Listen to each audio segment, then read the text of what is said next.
Captain Insano shows no mercy. Straight cash, homie.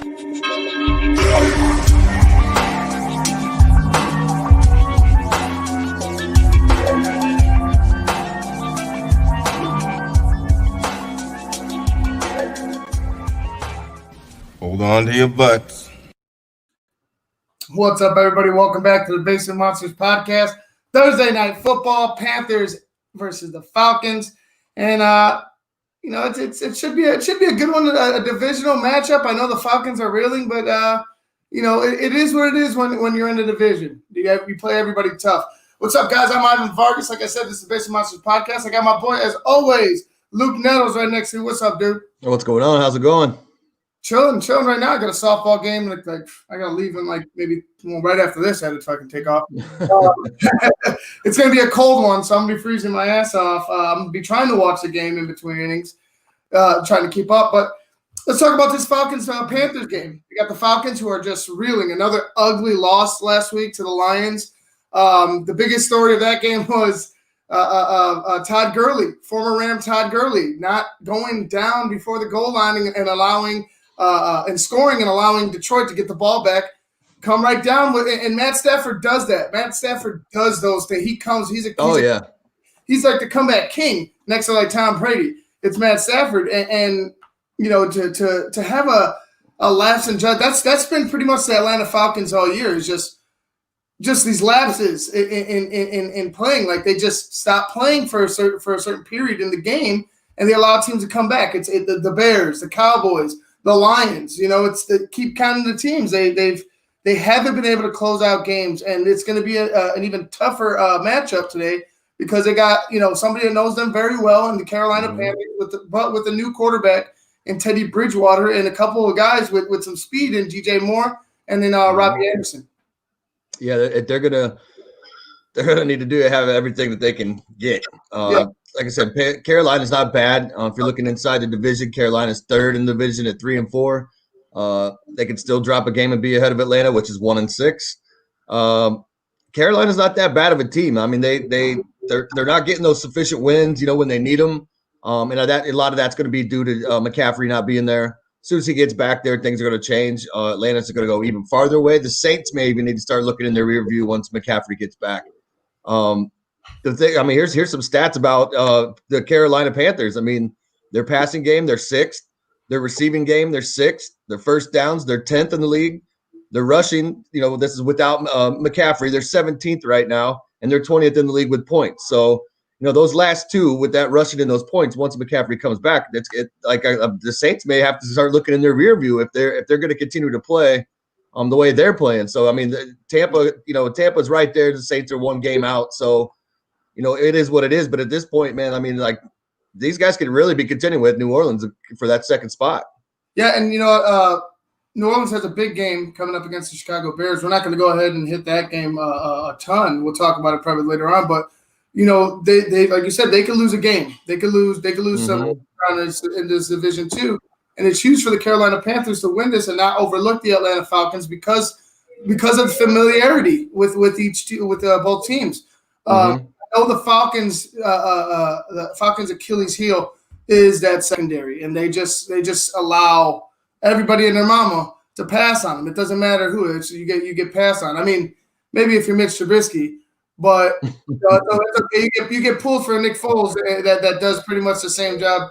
You could. I'm not even going to get into it. All right, I'm not going to get into it. But the Atlanta Falcons secondary is not that good, and you got to be careful. Even without a CMC, a Christian McCaffrey, they were able to do some things with a Mike Davis. They're able to do things with that running game still. And don't forget, Teddy Bridgewater could take off as well. Mm-hmm. Yeah, for sure. I mean, Mike Davis is there too. I mean, he's done pretty decent. He's I think his last game. I don't think his last game he did very well, but the first time that they played Atlanta this season, he had quite a few yards, and that's receiving and passing. So I look for them to go back to that honey hole. And then Robbie Anderson. I mean, Robbie Anderson's already got 640 receiving yards right now. He's averaging 13.9 yards a game. So, and then you got DJ Moore right behind him at 567. So, the Carolina they can move the ball. Obviously I think I would much rather have CMC and, Mike Davis in the back there. Sorry, I had the lights go out here, but yeah, I think with those two, once McCaffrey comes back, and without him having to take as much, as much of a beating that he normally would up to this point, I think it's going to help him. He's going to be fresher. I think he's going to, they're not going to bring him back until he's 100%. And I can't blame him. I can't blame him. There's no point in bringing him back unless he's 100%. Unless if you're contending, like I said, if you're contending in a NFC South that contains the Bucs and the Saints, and you're right there, even though you're slotted at third, you're right there contending with them. Give him all the time he needs. It wasn't, it wasn't a significant, a severe injury, but we all know if you don't let an injury heal and it just keeps nagging and nagging and nagging, it'll take forever to heal. You can ask the guy on the opposite side of the ball. Yeah, it could possibly never go away throughout the year, and you'll just be playing with it game in and game out, and that's not what they want. That's not what Christian McCaffrey deserves, because you can see the type of player he is at 100%. Why would you risk? He's pretty much your franchise player at this point. You know what I mean? Until you find another quarterback, Christian McCaffrey's a franchise. So don't go risking your future for a couple games right now. Teddy Bridgewater's doing an exceptional job with what he has. I know they lost last week, but it is what it is. Like he hasn't been losing them games. Right. Yeah, no, I think Teddy's done pretty much as you can ask of him. Without having McCaffrey back there. I know he's got, Robbie Anderson's, DJ Moore's there. I don't know. I would say, like, yes, you can lose a game to Atlanta, but you should be, obviously they're not thinking like that. If I'm them, that's fine. If you do drop, you're still sitting pretty at third. But if you win this game, then you're right on the heels of the Saints. So you're coming up quick in their rear view. So if I'm them, I'm trying to stay as close to the Saints as possible at this point. And then once CMC comes back, then maybe even try to catch them. But I look for him to pound the ball. I feel like they're going to pound it. And then I think Davis is going to catch quite a few out of the backfield as well. Well, Robbie Anderson's always going to get a deep ball. So the thing is that this Falcons defensive front they're doing a decent job stopping the run. It's everything else with the pass. So I agree with you. Keep running the ball. Don't stray away from the run if you're the Carolina Panthers tonight. But if you really want to go ahead and put this Falcons team, out early, go attack them downfield. Go attack them downfield. Actually, mix in the run early, but make sure you're taking your shots, because they are susceptible, especially when you got guys like Robbie Anderson and DJ Moore who could flat out fly. Yeah. They could switch it up. They could come underneath, and then they do crossing routes, whatever. I mean, Robbie Anderson's obviously the deep threat. They could take straight huff on you, and we all know that. See how the Falcons team plays. Well, that's what I'm saying. Like, I think that's like one of their, kind of one of the things they have on Atlanta is they could put Robbie Anderson out wide. They could put Moore out wide. They could put somebody in the slot and run them straight down the field and just take all those safeties and corners away, and then have Davis do like a fake out to the sideline and cut back into the middle, and there's nobody there to stop him because everybody else is running back down the field with their backs turned to him, trying to cover the receivers. I think that's a sweet play that they should probably I would imagine they're probably going to try to run it. But he will catch it regardless. He will catch some out of the backfield. But yeah, I think if they can get that secondary reeling and kind of making them say, oh shit, then I look for Davis to have a much bigger time. But if they can't pass the ball, then Davis has his work cut out. So you just never know which Atlanta's going to show up. But on the flip side of things, with that Atlanta offense, right? You got the Atlanta offense who can put up points, who can score. Todd Gurley, although he had a bonehead decision to score last week, Matt Ryan even told him not to score. Trust me, when I heard that, dude, I was like, oh, bro. I mean, that's damning. That's like, it's almost unforgivable. You cost you yourself. Well, what it is, it's easy. What it is, it's my stats over the team. Selfishness. It was selfish. Like you have to know. As soon as you crossed that first level with the line, you should have been looking to go to the ground. Looking to dive at the ground. Like I don't care about the excuse. Soon as you got past there and you gained 1, 2, 3, whatever, fall. Mm-hmm. Yeah. Relax. I mean, it should have been an easy dive at the 5. That's it. That's what it should have been done. You kick the field goal, you walk off into the sunset with a victory. You finally break this curse of losing games in the 4th. But a moral victory as well. Yeah, whatever you want to call it. I don't believe in moral victories when it comes to these things. Sometimes there's you could see good out of things. Yes, I believe it. But when it comes to things like this, like there's no moral victories here. There's no moral victory. There's none. It's finished. After the second one, I'd have been like, all right, man. Like it wasn't. If something wasn't their fault or whatever, I would have been like, okay, I could see where they're doing better. But no, it's consistent. There's no moral victories here. There's nothing won with the Atlanta Falcons. They can't do it. They cannot close out football games. They're not built to close out football games. And it's such a shock, the offense was insane against Dallas, which was crazy. But then again, they were playing Dallas, and then you can say the same thing about Dallas' offense. They were playing Atlanta. So do either of those offenses really count in that game? But yeah, I mean, like they have the guys to nail you. I mean, like they could definitely air it out. If you get caught slipping, they're going to make you pay. And then with the addition of Todd Gurley, I mean, yeah, that last week, that was I don't know what he was thinking there, but and I'll tell you who Atlanta for me needs to get going is that Hurst. Like they need to quit relying on these wide receivers, get that tight end involved. So it's the field a little more, like you need to. And to be honest, I don't give a shit what the stats of wide receivers are putting up. Mm-hmm. It doesn't accumulate to wins. So right. And I understand that's not the offense's fault, but shit, why would I care about how many stats they have? Like if one of them was leading the league in touchdowns and they were losing still, or one of them was taking yards, I don't give a shit. Like those yards, those are trash yards.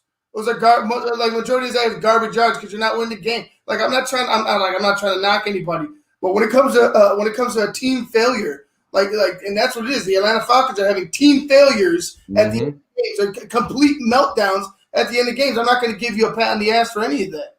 They just don't have an identity. They don't know if they're an offensive juggernaut or they don't know where they are. I mean, they have no head coach. They're in a world of hurt. And I'm telling you what, if I'm your boy that's always standing down there on the sideline with his hands on his hips, I'm blowing this team up and getting as much as I can. Yeah, good old Art. Good old Art always just. What happened?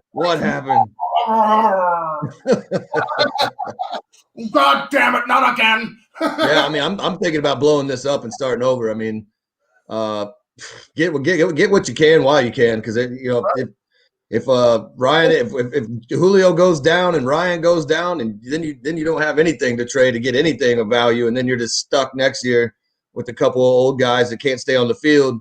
Right.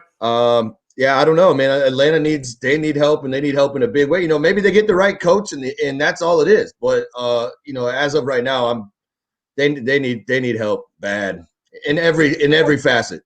It's funny because I've been seeing things that have been popping up lately. That there's teams. The last one I saw was the Pats. The Pats are like, we're open up for shop. Everybody, like almost everyone. Like, and I believe Bill when he's like, almost everybody is available. Yeah, of course. If I'm my team, I know what I need. Like you already, like we know what I need. If I'm your team, I think I need maybe just to shore up, maybe like another guy in the secondary, maybe another defensive rotation on a defensive guy. I don't understand why some of these guys aren't going at, like, especially my team, especially the Bears. Why aren't they jumping at this? I understand you have very little time. Like the days, like the time, it's coming. It's approaching. You need to act. I don't think you believe in Rashad Coward. I don't think you believe in the guys that are out there. And I think you need to go ahead and no risk it, no biscuit, man. At least show the city that you are trying. You're trying. I'm not asking to revamp the line. I'm just asking to add a guy. Add another guy who could step in right now and be effective. The Jets is another team that'll probably take anything you offer them. I mean, like there's plenty of teams out there that are probably at this point They know I mean, look at Dallas. Dallas is already cutting people. I mean, like it's time to start talking to these teams. Like if you want to try to make a push, and you know, it wouldn't be a bad time for the Bears to get somebody. Period, just because you're getting ready to go into divisional play the last 6 weeks of the season or whatever it is. Right. I'm trying to get, if any, I don't care, even if it is a second string lineman. At least that way, you know, if somebody goes down, you got someone to plug in. And if he beats the guy out in practice, then hey, what's it lose? I mean, what's to lose? You know, you still have your starter being his backup at that point. But yeah, I mean, it's getting to that point now where like these, you know, and I think the Patriots get away with saying anybody's available just because they have a Belichick. The Falcons are definitely not in that realm because they don't have a coach first. Name a guy on that team. Okay, and don't say Cam because Cam came as a free agent. Don't say name a guy on that team that you're like, oh man, hands down, he's untradeable. They already offered up Stephon Gilmore. Wow. If I'm any team and I got cap space, I'm grabbing that guy. Well, I understand that, but like it's of course everybody they have the Patriots. They could probably I could see them scrapping and fighting and making a playoff push, but they're not the same team. This is not the same. No. This is not. And for the first time ever, I'm like I see that team and I'm like, oh, I was like this like I don't see how Bill's coming out of this one. Maybe I'm wrong. Maybe I'm wrong. But I just don't see how Bill and the Patriots crawl out of this hole. Yeah, I mean, so you know, everybody's like, "Oh, Brady can't play without Belichick's system." Well, that's been put to rest. It doesn't look like Belichick can play without Brady in his system. So we'll see. I mean, Cam Newton. I mean, you know, I heard all summer long, "Oh, I work harder than anybody. I'm ready. I'm like a kid again. Let's go." And then I haven't seen nothing. I mean, hard work is great. Like right. I applaud that because we thought he was done. He came back and I mean, maybe mentally he's all right. Maybe physically he looks like he's in the best shape. But I mean, is it still there? You know what I mean? Is it all still there? Like, are you able to run? First of all, I'm not saying his tools are. He's still got an arm. He still knows how to play the position of quarterback. But are you able to go ahead and really this is year one? You're probably not going to be the long-term solution in New England, and you got to learn. Like it's almost like Cam's at a disadvantage, but he's at a disadvantage and he's old. You see what I'm saying? Like it's going to look rough before it looks better there, and it that was going to always be the case because Cam was hurt. Like Cam was he's trying to come back. He's trying to like do all these things to get himself back into football shape and get his mind right. But you also have that guy in New England that doesn't make anything easy. And if you're not, and I'm sure you have to consider the learning curve with the playbook, but they're not going to sit there and wait for the guy to figure out the playbook. Like they're going to go out. They already benched him once for Stidham. You know what I'm saying? They're not going to wait. They're not going to wait in New England. But you know, like I said, go ahead, dude. Give me your prediction for tonight. I know what I feel like. I think it's going to be really, really bad lopsided. But you go first. I'm gonna put it pretty close. I'm gonna say. I'm gonna say 24. No, I'm gonna say 28-21 Falcons. Ooh, well, upset. Yeah. You're an upset. All right. Okay. I feel like this is going to be a Todd Gurley game. Okay. All right. I mean, fair enough. Like I could see, like I said, it's so close in divisional games. You know it being in with the Bucs being in this division. I know it with the NFC North. So I mean, that's not far. That's not out of left field. I'm going to go the opposite. I'm going to go Panthers in a blowout, 31-9. Wow. Panthers. Yep. Panthers 31, Falcons 9. That's what I'm going to go with tonight. Wow, you really have no faith in them dirty birds. I mean, I just don't like. How do you continue to have losses like that? Yeah. And not have it affect the core of your team. You know what I'm saying? The nucleus of your team. How do you you can't. Like I know you got to get them to stick together, but you already fired their head coach and their GM. This team is not together. It is not together. So to expect them after all this, like you usually when you get your head coach and your GM fired, you're fucking fired up and you get a win, and you know what, you're able to look to something good. But you did the same exact shit you did when your head coach was here. Mm-hmm. Yeah, it's no longer the Motown of the South down there in Atlanta. It's more like the Big Apple of the South. Everybody wants to bail from either of those teams at this point. Yeah, pretty much, dude. Pretty much. All right, guys, I got to get out of here. I got a softball game to play. Josh is going to be pissed if I'm late. This is Big Monsters Podcast. I'm Ivan Vargas. That's Luke Nettles. We will get to you in the post game. No halftime because I got to go play this fucking game. But we'll get to you in the post for sure. Panthers-Falcons. We'll see you later. This has been the Basement Monsters Podcast on Sports Zone Chicago.